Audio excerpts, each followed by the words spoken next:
We've got 30 minutes and we've got two parts of the story within 30 minutes. So the first half, we're going to look at the innovative use of technology to support commissioning. And the second half, we're going to look at how technology can be brought together to deliver truly effective integrated care, both from a commissioner's perspective and from a patient's perspective. So I'm Gary Shuckford from EMIS, and I thought when we look at technology, it's worth rolling the clock back to 1985 when it started. So EMIS technology has been written by clinicians for clinicians, and the healthcare challenge that there was back in 1985, certainly within primary care, was this. And this is where EMIS developed, this is where the software came from, to deal with the challenges of, at the time, clinicians were making clinical decisions and ploughing through paper-based notes, a number of which were missing or incomplete. And the other big challenge we had at the time is paper-written prescriptions. And we found that thousands of patients were potentially getting the wrong medication because they couldn't read the doctor's handwriting. And certainly there wasn't the sophisticated technology in place back in 1985 in primary care to look at things like interactions and contraindications. So the first challenge was develop software to deal with those challenges back in 1985. And then it's grown and grown. So now that technology has now digitised patient records to the tune of 39 million records are now held, primary care records, using that latest technology. And over a third of UK community pharmacies use the similar technology. And so do over 10 million patients online engage with that technology on a day-to-day basis. So in the last 20 or so years, we found there's been a massive appetite for that clinical-based technology to move out into different healthcare settings. So what that looks like, and our strategy is, and we believe to support truly integrated care, you need a healthcare ecosystem. So when you look at what that looks like, number one is developing the technology that I've talked about back from 1985 and developing it out into multiple healthcare settings. So we've got extended services, mental health, community pharmacy, children's services, GP, community, etc. But within a healthcare economy, there's no way that one system can provide everything. So pretty much interoperability is the key way to move forward. And we've set up a business with one of our competitors in the primary care landscape that now mobilises over 95% of all primary care data to the NHS. So we've invested a lot of money with one of our partners to create the hardware infrastructure and the clinical standards to make sure there are no barriers to making sure that primary care data across the whole of the UK can be made available into other care settings, and also to make sure there's the infrastructure in place to make sure that any of the information over in other care settings can be brought back into the health ecosystem. The other part is another business called the technology. So that's about developing telehealth, telemedicine devices, automated touchscreens, mobile technology, and plugging that technology into the health ecosystem. The next part we found quite valuable is big data. And we found through some of the research that we did nearly a decade ago, created things like QRIS that was predicted to save over 200,000 lives in a 10-year period alone, and Q diabetes that predicts to the nearest percentage a patient's chance of becoming diabetic 10 years ahead. Forget about now. And so there's the power of big data to manage, to look at monitoring health outcomes, the success or the impact of different health interventions on those outcomes, and to look at the power of the big data to improve healthcare. And the bit that I'm going to spend a little bit of time focusing on is plug into that ecosystem some of the technology that we've developed to support citizen engagement. And what we did interestingly last year is we engaged patients. So we said, citizens, actually this healthcare thing, do you actually want to engage with healthcare? And if you do, how do you want to engage? Do you want to book appointments? Do you want to look at your records? What do you want to look at? And what we found is a very, very large appetite from citizens' population to want to engage with their healthcare record and with transactional healthcare services via the internet. And already we've developed patient.co.uk, which is also EMIS. So all the knowledge and the clinical content within the clinical system we made available on the internet for patients to look at to support joined-up healthcare about a decade ago. And already we found massive appetite for patients to want to look at health promotion material. So we've got over 14 million, and that's just in the last month, patients, different hits wanting to access clinical content, support, drug information leaflets. We found a massive appetite for apps. So we thought, well, having it based on the internet's great, but we found that already just within a few months we've got over 500,000 downloads of the application version for lots of different products and services around that. We found over 500,000 patients in the last month just wanted to access other patients and forums to look at the expert patients because they wanted to talk to patients like me. So we found again a massive appetite that we're trying to meet through patient.co.uk for lots of electronic healthcare services. We've also built in a very strong social media campaign, so we've got over 1 million followers of citizens every single day following all the latest health promotion and guidelines. And we found that in terms of engaging in the last 12 months alone, and this is increasing exponentially, over 10.3 million appointments were booked just using EMIS technology via the internet, and over 3 million repeat prescriptions, and nearly 400,000 appointments were cancelled electronically that could have been DNAs and wasted clinicians' time, and over 125,000 address changes to make sure the data's properly kept up to date. So we found a very big appetite. And what we've started to do is say, well, that's great for patients that have a problem and want to go on the internet to say, I think I'm suffering from this, what's the latest guidelines? So we're trying to now move it to health and wellbeing. So what that means is we've launched a health and wellbeing module so that citizens can go online, answer a load of questions about their health and their lifestyle, and it will tell each of us how we compare to someone with the same age and the same sex in terms of a normal distribution. Compared to everyone else, am I healthy? Am I less healthy? Is my diet better? Is my exercise better? So you think, actually, that's more proactive, because if I know that because of my lifestyle and my diet, I've actually got a high chance of suffering from diabetes, and I'm actually in the bottom third of the population, perhaps that's a bit more incentive for me to look at accessing other healthcare services, say, well, actually, what can I do? What lifestyle and healthcare interventions can I engage with to improve my chance of survival or to reduce my chance of suffering from a condition? But what we found is that's good on a national basis, but it doesn't work on a local basis. So what we've done is changed it round, because also when you look at what's trending, so every day we can look at actually what are citizens looking at. So we can all guess, oh, it's diabetes and it's measles and it's whatever, but you'd be surprised because what you find is any bank holiday, everyone's looking at back pain, because apparently in bank holidays we're all doing the gardening or exercise or DIY. So you think, well, actually, if we know that, then we should develop citizen technology that can be more responsive and perhaps can preamble and say, actual fact, we've got the holidays coming up. If you think about doing DIY and gardening, have you thought about doing this? The weather's going to turn bad, or the high pollen count. If you suffer from COPD, have you thought about doing this and have you thought about doing that? Now, again, that works on a national basis, but the really interesting stuff we're about to launch is this. Now, we're working with Leeds City Council and Leeds Innovation Health Hub to develop a localised version of that national resource.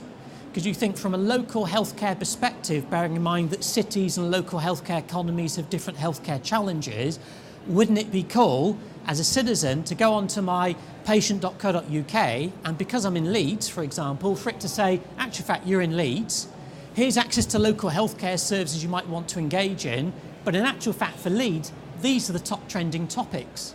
So that my son's school he went to, they're suffering from something called slack cheek, where it looks like the kids have got sunburn, they've got red face. And I thought, he's got sunburn, but what's going on? It's not really sunny. Had a look on here, one of the biggest top trending topics in Leeds with that, because obviously there's been an outbreak, and you think, well, wouldn't it be great for local healthcare economy to actually say, by the way, if your child looks like you've just got sunburn, have you thought about looking at this? And if you've got it, don't worry about it because it'll go away quickly, etc. But you can also turn that proactively for health and well-being. So, for example, here, it could be Dementia Awareness Week. So a local healthcare economy could actually create a care pathway for assessing and triaging patients with dementia. So, for example, here we've got it so that anyone in Leeds, this is what we're setting up, that goes into patient.co.uk, which is used by over 15% of the population in any 1 month, will be able to see for that city, for that healthcare economy, the latest health and well-being or the latest strategy to deal with, for example, dementia. So that the patient can go online, do an initial assessment to say, actually, fact, should I be concerned or not? And if I should be concerned, what healthcare resources do I need to be pointed to make sure I'm diagnosed and I'm treated and I'm assessed and I'm managed effectively? And the same technology feeds through patient.co.uk, feeds through the clinical system, feeds through digital media displays, the great big plasma screens. So if you're in the train station or you're at the cinema or you're in a waiting room, the same information appears. and through RSS feeds. So literally overnight, one could just blitz a healthcare economy with the latest health promotion guidelines if there's an outbreak. So this is the technology that we're plugging into the ecosystem now that we think can enable truly effective integrated care to support health and well-being. So moving on slightly, what we've done is produced a commissioning checklist saying, well, of all this technology, what's available for commissioners that you might want to adopt to support integrated care? And number one, and the obvious one, is data sharing, because now over 95% of all primary care records can now be shared across any healthcare setting, because we've created the infrastructure to do that and we've set the standards to do that. There is now no longer any technical barriers to supporting full records access. Number two, they're already built into the system, and there's loads of companies with loads of great products that can start doing clever things with the data, to look at risk stratification, predictive analytics, highlighting the frequent flyers, looking at health outcomes. And these are tools that exist now. And within the EMIS ecosystem, the technology EMIS has developed, there's a whole raft of things that can support data quality and support care pathways. Because if you want to support integrated care, you need to know that if a patient presents with atrial fibrillation, you need to know, well, should I do an ECG, or actually should I refer them there, or should I refer them there? Whereas the ability with the technology to set those assessment criteria, those referral criteria in the system, so that across a healthcare economy you can start to put out these standards for data quality and assessments and checks to help support truly integrated care. There's also lots of functionality and technology available to support shifting services, because really, if to achieve cost-saving efficiencies, we can't kind of deliver services in exactly the same way we've done for the last decade. So the technology supports, for example, and now certain services delivered in the acute space perhaps being delivered into the community space, or for referral booking agencies to exist, or for a patient that presents for minor surgery to be diverted to a number of different GP practices with special interests that can carry out that particular procedure, for example.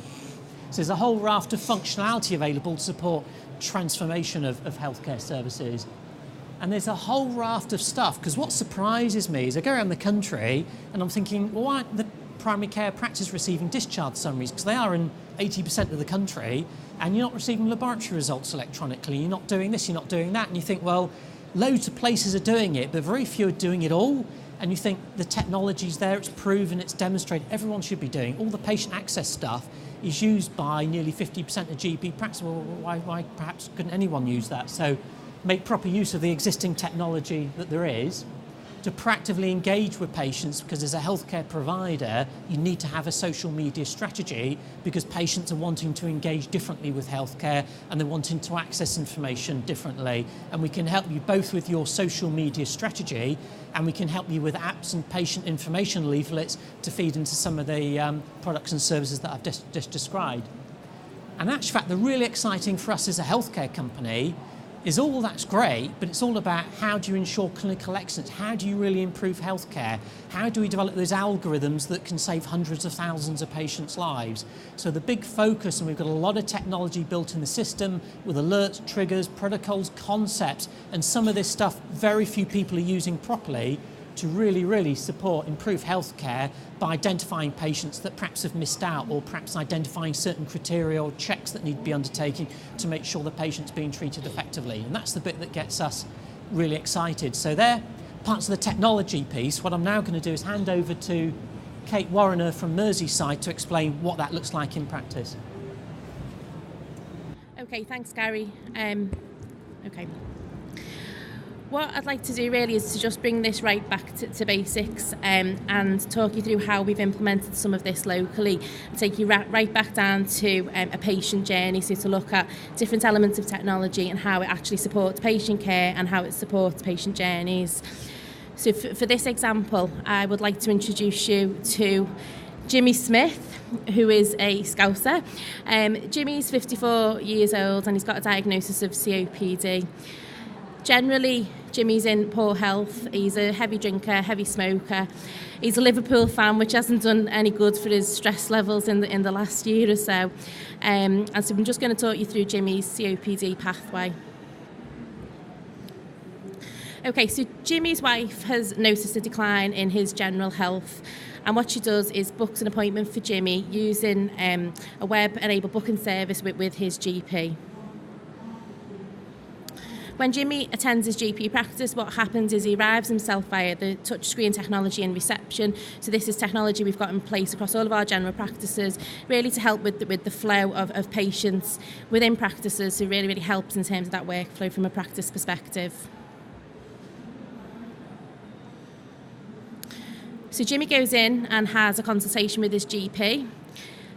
Clearly, from a primary care point of view, GPs are all using primary care systems. In this case, we've got quite a well-advanced map of medicine system in Liverpool, and so the COPD pathway is viewed by Jimmy's GP on the map of medicine.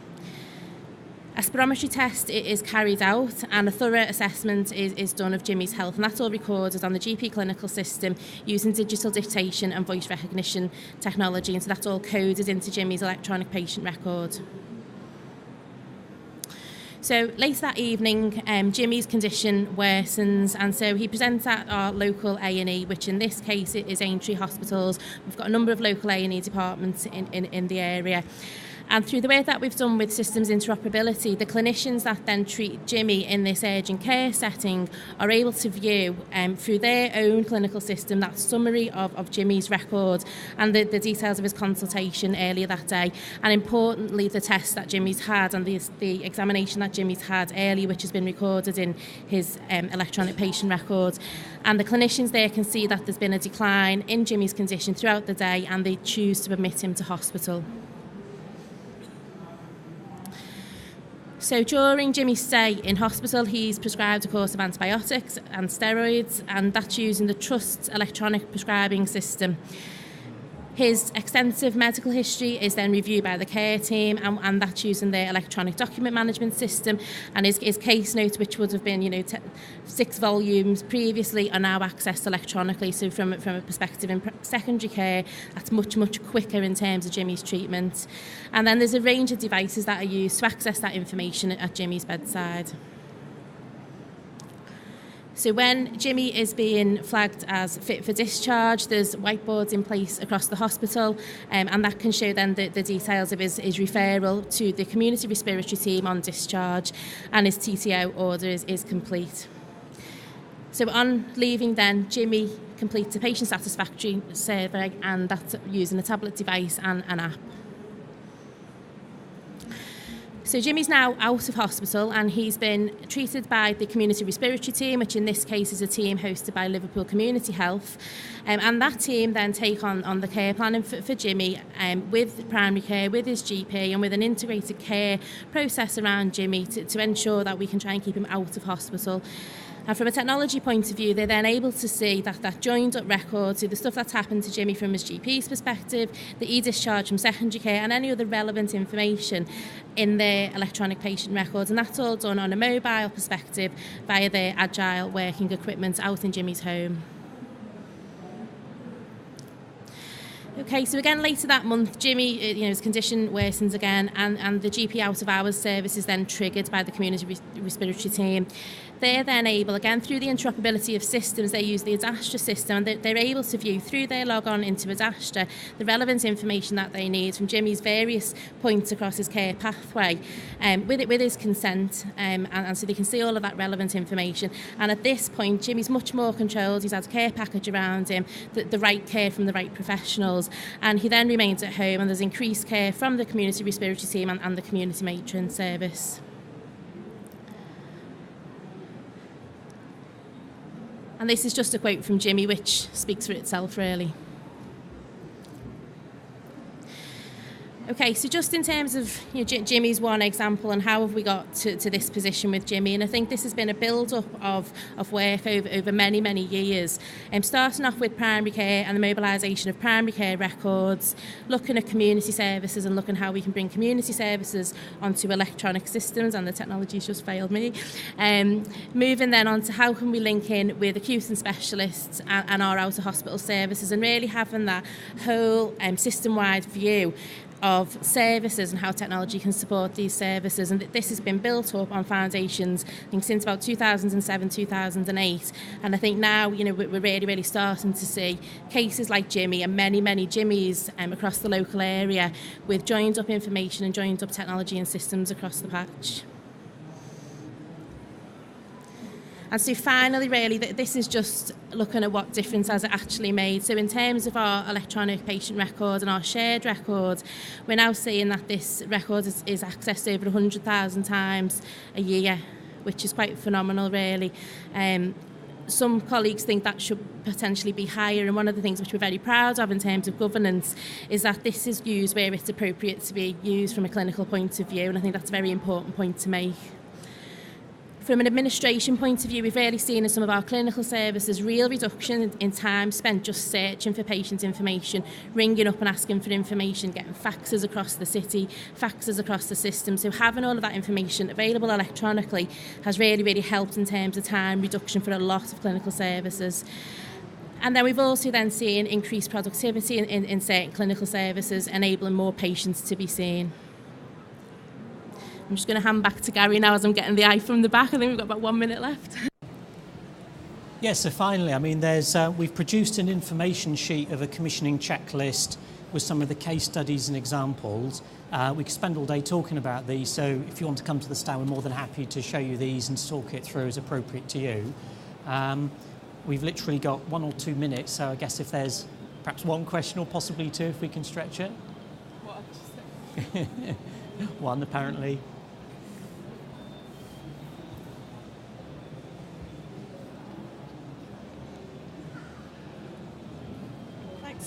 Thanks very much. I'm from Lewisham CCG, and a lot of the things that you're describing we're trying to put in place locally. I just wondered, do you have any organisations who are receiving details of HRG and cost as part of the discharge summary that is going through from secondary care to primary care? At the moment, I wouldn't say that's something that's standard, but there are a number of different projects and pilots along those lines that are in the boil. One of the big considerations with that is appropriate access to data and utilisation of that data. So I'd put that into, that's one of the slow burn art of the possible, as opposed to a lot of the stuff that you can deploy now to generate a lot of clinical benefit. So it's probably one we could pick up afterwards and have a discussion around.